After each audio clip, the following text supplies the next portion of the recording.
Welcome back to Talk Horror to Me, the only horror movie review show that knows a sequel when it sees one. That being said, and before we bring in Carly and Brooke, let's see what we're looking at tonight.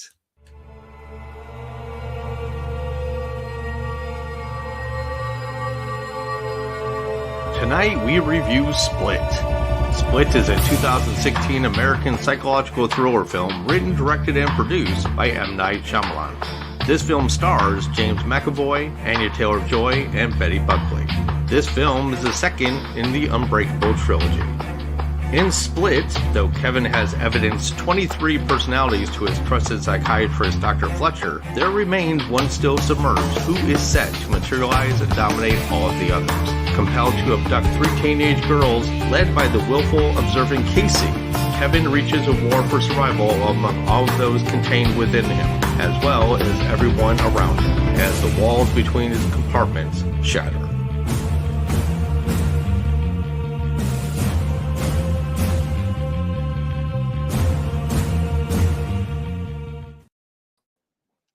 Oh my God, hello, post-Halloween. Yes. Welcome to November, the descent into Christmas. Why can't it be a Halloween all year round? But how are you all doing? You survived? You survived the holiday? You got your candy in? Yeah.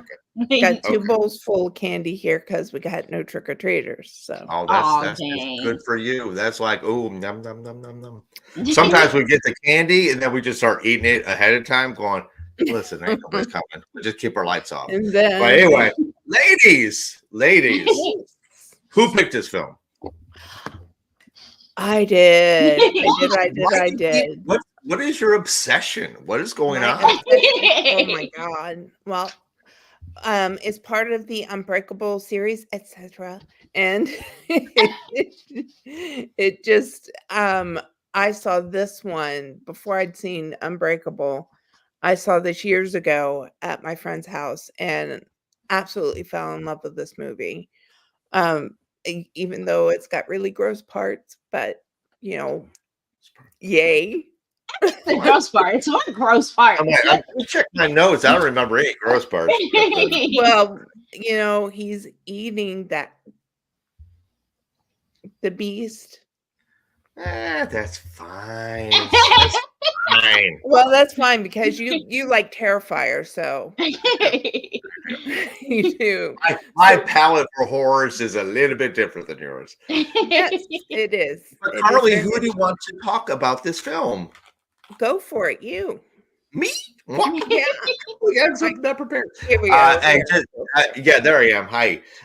Just FYI, both Carly and I watched this film today. Halloween was happening. Getaway trips were happening. So I came back super early to make sure I got this film under my belt. Again, as you said, I watched it years ago when it came out in the theater. I think I may have watched it once on streaming some time ago. And I watched it like 2 hours ago. That being said, this film, if you like take it out of if you put it in the original context of it's just another M. Night film and you don't know nothing else about it, this film I feel is one of his better horror films, like psychological horror films. I know he's done The Visit, I know he's done Old, I know he's done Signs and The Village, but there's something about this that is distinctly my lane of horror. Like kind of like that got the serial killer, it's got psychological parts to it. James McAvoy crushes every personality. I mean, you could just watch, I could watch him all day. Like from the camera pans back and forth, from like Patricia's in one mirror, Dennis is in another mirror, and Hedwig is over here. I mean, it was just the cinematography, the way they chopped it, the way they shot it, amazing. It was almost like a very Final Girl-esque action going on too. And for me, like I was just like riveted by his performance, by the storyline, by Casey, the actress who plays Casey. Just so good. And like the ending before the ending was so like how she managed to escape. And the reasons why it was like so heart-wrenching in that backstory. And then of course the big mid-credit reveal at the end was like, oh, Yeah, so I mean, I remember the theater. I went bonkers when I saw the diner scene. Like, even though I knew it, and I put that to the side, looking at this on its own as its own film, still spectacular. Oh, But Brooke, what are your Yeah. thoughts? This movie is all right. No, I'm just joking. I'm joking. I love this movie. I love this movie. This is definitely on my top 10. This was good. So Wow. I like you said, I like the storyline, and James, I love his acting. He is definitely a treasure. He's definitely a treasure. He's an American treasure. Yeah, he is. We don't want to lose him. But let's see. The part, I guess we're not going to get to that yet, so I'm going to wait until we get to that part. But I love this film. Just put it that way. I love the whole storyline, and it was kind of a little bit triggering for me of what happened to her. Yeah. So it was a little bit of triggering, but other than that, but I will say though, they treated it in a way. They treated it with really kid gloves. Yeah. I mean, they gave you, like, you knew exactly what was happening and what was going to happen, but it was all taking place off camera. So, like, you didn't see her physically in jeopardy, you know, like with the disgusting elements of that part. So I did appreciate how M. Night treated that backstory and how it was on film. So I thought it was like more powerful the way it was. But yeah, definitely, trigger warning for anybody who's has you know, adolescent abuse. That definitely is could be a trigger. Oh yeah, it was. But this movie, oh my god. No, seriously, James McAvoy, he could, you know, he changes from moment to moment to moment to moment. And you can tell by his expression who he's playing. Yeah. And it's fantastic. You know, he got the glasses for Dennis, got that, but you could tell Patricia's demeanor, you could tell Hedwig, you could tell Barry. Oh, Barry. I like Barry. I like Although, Barry. did we actually ever see Barry? Because towards the very end, when but at the he was beginning, going when he's claiming it, and but the first few times, you know, he was, you know, moving things around, cleaning things up, and it's not until you really understand, like, the characters, like Dr. Fletcher, that she should have recognized what was happening. Right. She was a little too distracted by the fashion sketches. I found it interesting that one of the ones was with someone sitting down with their head down. I was like, okay. When she was flipping through. When she was flipping through. Yeah. Yeah. That should I just have been want to warning say, too. And those girls were little bitches. not the main one, but the other two. They were stuck up bitches. Pretty much. I mean, that was Hello, Shirley. the point, I guess. They was talking about her and stuff, and I'm like, really? You know, they were the ones that he was following, and she just ended up in the car. And honestly, well, I mean, I don't want to give it away, but you know, final girl. So yeah. I mean, it's been 8 years, so I think okay. You know, we haven't hit the decade mark yet, but you know what? Sometimes if you haven't seen it at this point, I don't know what to tell you. Right. If you haven't seen this film, watch it. It is on Peacock. Take the chance on this movie. You don't necessarily have to watch Unbreakable first. No, not at all. Not at all. Because it stands so well on its own, and it's only just a little blip of Bruce Willis at the end that tells you that it's part of this. And then you're like, when you see that at the end. When I saw that, I was like, yes. And then as soon as Glass came out, I bought it. Which is what I'm watching. Which is why I started watching right before this episode. I'm like, well, I watched Split, might as well watch Glass right now as it's happening. So that way I'll be prepared for Carly's next selection. What can I say? Let's talk about the favorites. What I know that Miss Brooke is like, oh, I'll just wait for the next part. So Let's hear it, Why don't Brooke. you tell us Mine? your favorite? Yes. Okay. Oh yeah, I did have a favorite. Okay, so my favorite is when she kills. Oh, I don't know if we can say that. Can we say Sure, you it? can. Can we give it away?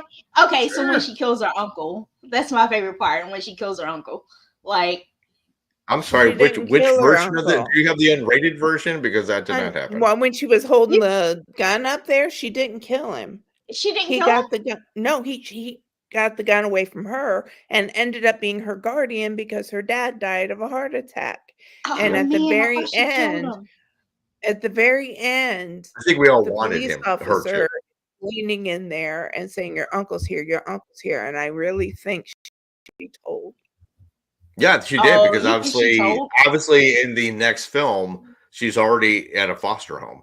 Oh, okay. Good. Yeah, so Okay, yeah. so in Glass, does it explain that she was in a foster home? Because Yeah, I don't yeah. understand that. That's why I said I wanted to watch it. That she's already when she was in the back of the squad car, and they said your guardian's here, and her eyes go wide and glisten with tears, and the officer's like, "What's happening?" Yeah, what you don't see, but you could assume, but they do tell you in Glass that she took care of business in the way of like telling on him in his abuse. But when that So. little girl was holding that shotgun, that was fantastic. Okay, I would tell you, I don't understand like the straight-haired teenager versus a curly-haired kid, but the Yeah. face itself was like a dead ringer. I really was like, Mhm. I totally believe that you are the young version of Casey. But yeah, that shotgun thing, oh man. I was like, that is so empowering. And I like how Yeah. it kind of played itself back into the film when she was trying to get away. Okay, well, I'll change my favorite. Okay, I'll change my Okay, go favorite. ahead. Okay, my favorite is when she's behind the cage and he's like, "You're not like them, or you're not like us." He said that to her. Oh. He's like, Your heart is pure. Because he saw the scars on her. So he Mhm. was like, "You're not like them." That was such a great reveal, honestly. Yes, Yeah. it was. It was like that was one thing I didn't think about. She had like 5 layers on, and she kept taking off the dirty layer, and she still had that last like t-shirt thing. So the final reveal of that was pretty slick, pretty slick. So Yeah. my favorite would be, man. I mean, I'm gonna just go broad strokes and just say McAvoy's performance Oh yeah. is like it was my favorite part of this whole thing. Yeah. Beginning to end, top to bottom, every personality, like just the furrowing of the brows or the softening or the way he held himself, small or big, freaking just I mean, it's like a master class in acting, I feel. So I'm definitely going that way. How about you, Troy? Well, I don't understand how he didn't get an Oscar, honestly. But I have to say my favorite part is when the psychiatrist comes over and realizes, "Oh shit, I'm not getting out of here," and writes down the trigger to get him. Yeah. Like she knew she wasn't getting out of there. And oh my God, that was so powerful. It was frightening, because you could feel her fear because she portrayed it so well. And then you've got McAvoy being McAvoy. Squeezing the life right out of her. I think he was just trying to give her a big hug.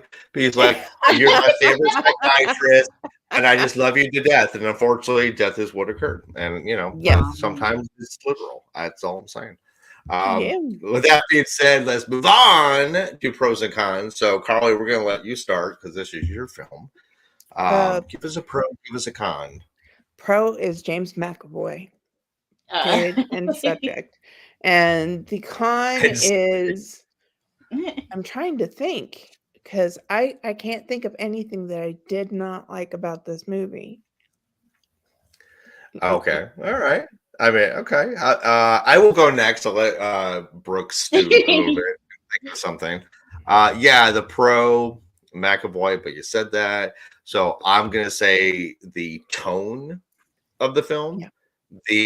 The way it was shot is really, there's so many elements are not pure, but signature M. Night. Like he's always does that top-down camera shot of a spiral staircase or some sort of stairwell. He always has that in the film. Huh? I just realized he does. He does. It makes sense. He always does like either a slow pan up, or he does or like a static shot where people are walking. And the other thing is when she was in the car being picked up by the other girl's father, and they kept like panning between the door frame and the windshield, and like just give you a little unsettlingness of like, oh, you need to see what's going on in the back. I think he meant for us to see what's going on at the back of the car. We knew the father wasn't going to be driving that car. So I thought it was an interesting choice. I don't think it was the best choice for that. He could have done, but he loves doing steady, continuous shooting versus edits, like, chop shots. So that I think might have been a poor choice. I'm not going to call it the con, because the con of this film, mind you, is you got a walkie-talkie and you're telling somebody what's up, and they think it's just a big gag, and he knew he did wrong at the end of the film, where it says call the police. He's like, whoa, yeah, shit. He knew. Yeah, so I got my eyes on you, guard. Right. That's really not a con of the film, but it's a con of that character being a complete douchebag. So right. How about you, bro? I didn't have any cons as well. I love this film. My pros of this film was the storyline. I like how it does stand alone by itself, but it does in some way connect to the other two in some way. Connect to the other two, especially Glass. I don't know about Unbreakable, but it does connect to them. But I like the storyline, how it does. I agree. I totally agree.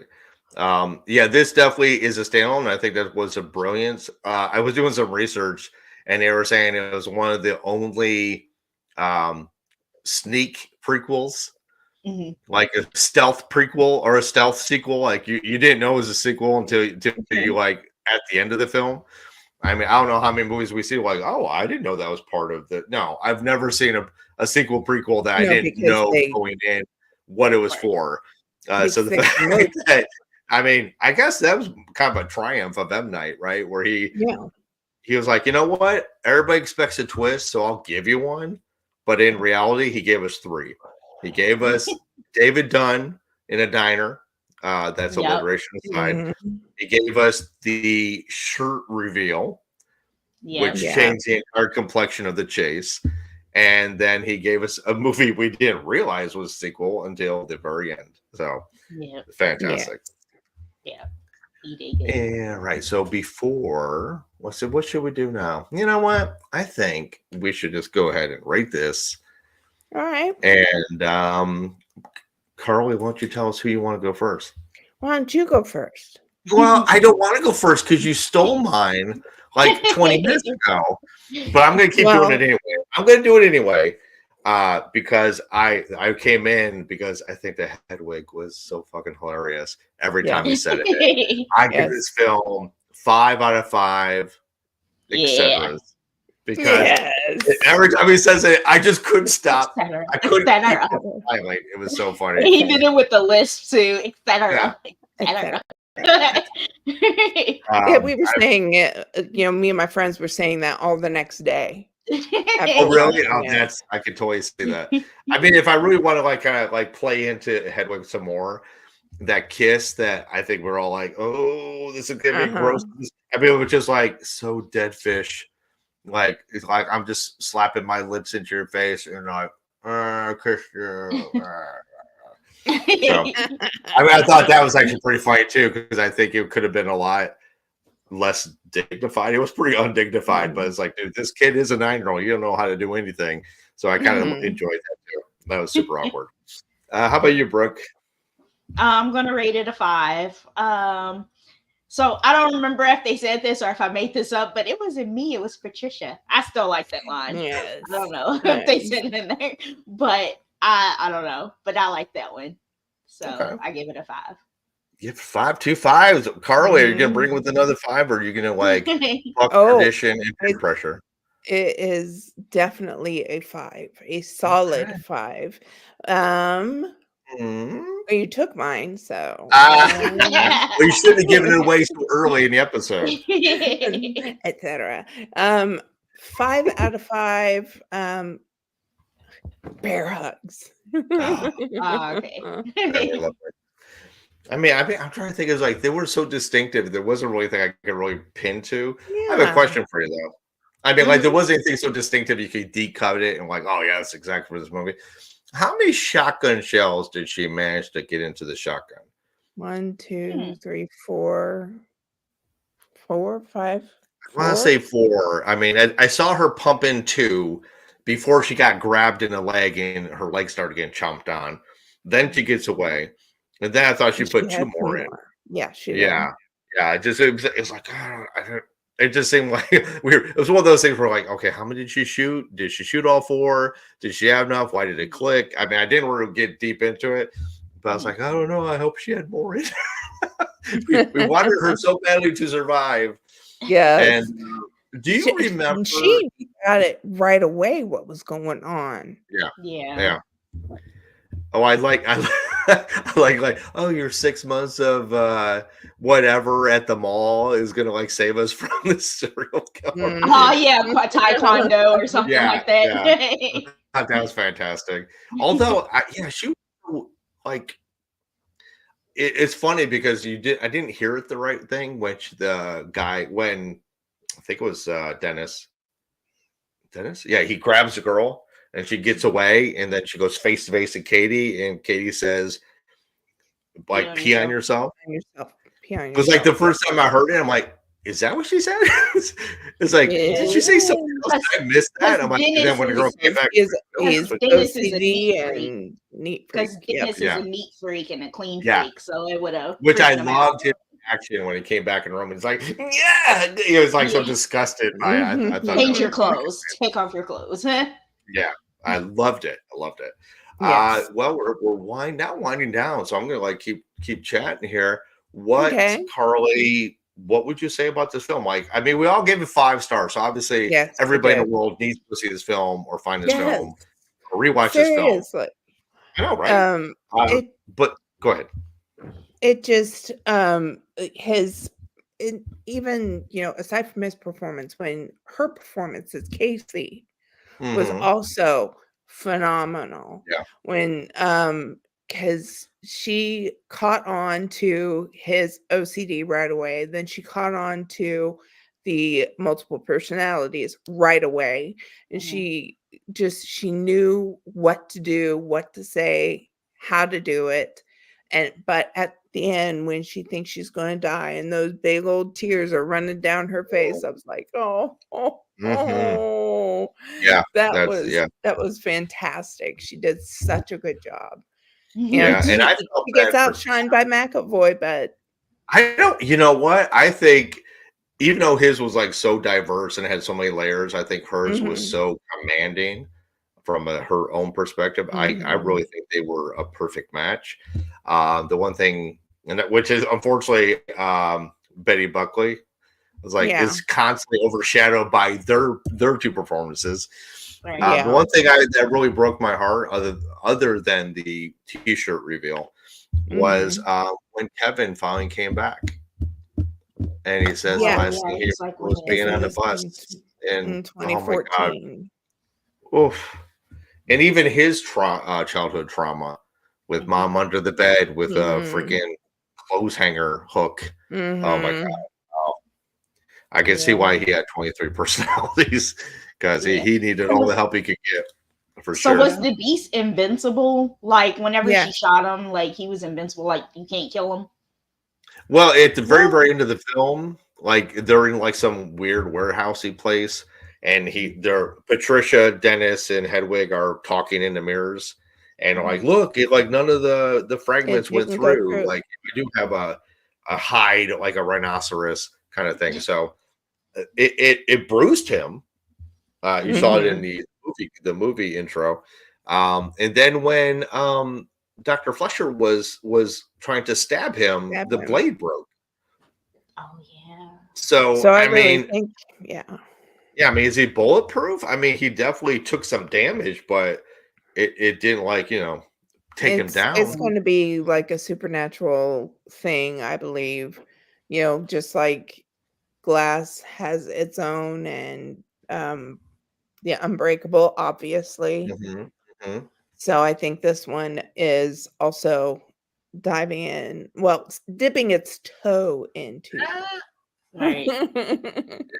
I mean, this is one of those superhero genre movies that is so grounded, as a series, is so grounded into reality. It's like I do love that M. Night is not making superheroes so over the top, spandexy, cape, light. I think he treats it with a very realistic tone. It is extraordinary stuff, but I did like the fact that in this film, he explains how it's possible through Dr. Fletcher in her symposium lecture of this version, this personality has diabetes. This does not. A dog reacted different to each personality. I find if there's like truth to that, I think that's fascinating too. So, but any last words, Miss Carly, about this film? Go see it. Go see it. I mean, like it's in a theater. No, go stream it. Go stream it. Do it. Do it now. Do it. You heard Carly say. And with that, we're going to wrap up on Split. And what we're going to do is talk about what's next. And thank you to our lovely Brooke. She has made available to us, to this cast, for me, to select a film that I've been dying to see since I heard all the buzz about it. It is akin to a Silence of the Lambs film. That is kind of the tone it takes. It is called Long Legs. It stars Nicolas Cage in a supposedly unrecognizable role. I didn't recognize him at first. I was like, well, that's what I'm saying. I was like, there you go. Half my work is done. So I'm excited for it. It got a lot of buzz. If it's good or bad, we don't know yet. I kind of love going into films that are completely blind about, like Milk and Cereal a few weeks ago. Like, hey, I'll take a chance and try something new. I will also dip my toe into the water of a film called Long Legs. And so we will be watching it on Vudu, thanks to Brooke. Thank you. Unfortunately, for the rest of y'all, you have to take our word for it. Because I believe right now it is pay-per-view. And so it is in a lot of streaming services, but there's going to be a cost to it. But I'm excited. I'm chomping at the bit, and I want to see it. So that's what I want to do. And I'm being impetuous. I want to do it. I'm kid a candy. I want the Snickers bar. Please, mommy, buy it for me. And that's where I'm coming from. So I'm not going to be apologetic, because if there's going to be that much buzz and that much talk about a horror film, I want to see it as quickly as I can. Yeah, just like I want to see Speak No Evil, but I'm going to wait until we pick it. Yeah. I mean, I will let the audience know that Brooke was very browbeaty about how come you haven't seen it yet. I'm like, I'm still trying to watch the film for this week. And why would? But you like Speak No Evil, Brooke, correct? I liked it. Yeah, James did a good job in that one too. There you go. I mean, if it's got McAvoy in it, Brooke is all over that. Same. Hey, I will tell you, the Beast had killer abs. Oh God, yes. It split. So I ain't taking nothing away from that, man. But that being said, I will give you all the love. I'm gonna give you a steeple love. And Carly, I hope you find some healing with your little, and I hope he gets well soon. Brooke, don't go dating anybody underage. Yeah. Just saying. No. And me, I'm going to rest my voice the rest of the night. He was of age, okay? I'm just saying, don't go underage. I'm saying don't go underage. Get your count. You weren't going to meet him at a bar. That's right. I was like, you can't even go to the bar with me, man. Oh my God. I didn't even think about that. That's actually hilarious. Well, anyway, now that we're going to leave the entire audience going, what the hell's going on with these people's lives? I'm going to go rest my legs. And I'm going to bid you both adieu. I love you to death. And we will see you Love, next love, week love, for Long love. Legs. And I'm going to put you away. Bye. Oh, it's like Bye. magic how I can do it. And to our audience, we love having you. We actually love being together with this cast and watching movies for you. And we're always here to scare you later. Bye.